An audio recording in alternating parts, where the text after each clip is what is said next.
Halo semua, apa kabar?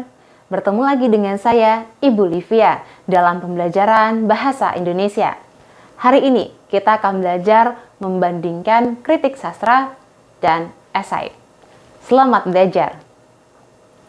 Untuk membandingkan kritik sastra dan esai, kamu perlu membacanya secara utuh terlebih dahulu dari berbagai sumber referensi. Kemudian, kamu dapat menganalisisnya dari kriteria berikut ini. Misalnya, kritik sastra dan esai tentang film Laskar Pelangi berikut. Setelah membaca teks kritik sastra, dapatkah kamu menemukan bahwa teks kritik berisi tentang penilaian atas kelebihan dan kelemahan sebuah karya secara objektif, disertai dengan data-data pendukung, baik sinopsis karya, alasan logis, maupun teori-teori yang mendukung. Jika hal itu terpenuhi, kritik termasuk dalam genre teks eksposisi.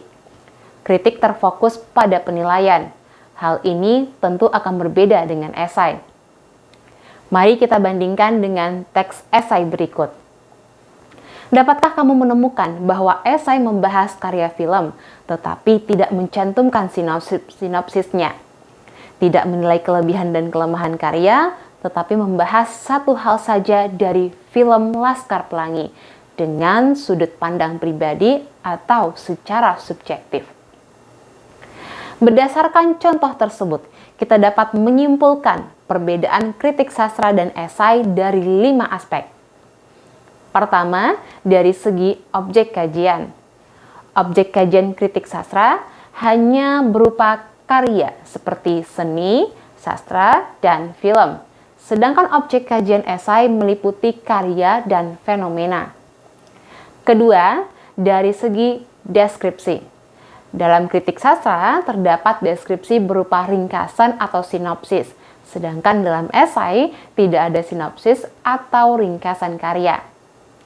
Ketiga, dari aspek data. Data dalam kritik sastra bersifat objektif, sedangkan esai tidak mengharuskan adanya data. Keempat, dalam kritik sastra, penilaian dilakukan secara objektif dengan didukung data dan alasan logis. Sedangkan dalam esai, penilaian dilakukan secara subjektif berdasarkan pendapat penulis. Kelima, cakupan pembahasan. Dalam kritik sastra, pembahasan terhadap karya utuh dan menyeluruh. Sedangkan dalam esai, objek kajian tidak dibahas menyeluruh, hanya pada aspek yang dinilai menarik. Bagaimana? Apakah kamu sudah bisa membedakan antara kritik sastra dan esai?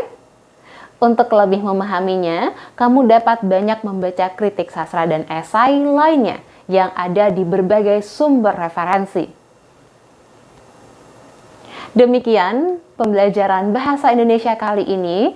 Selamat belajar dan sampai jumpa pada pembelajaran selanjutnya.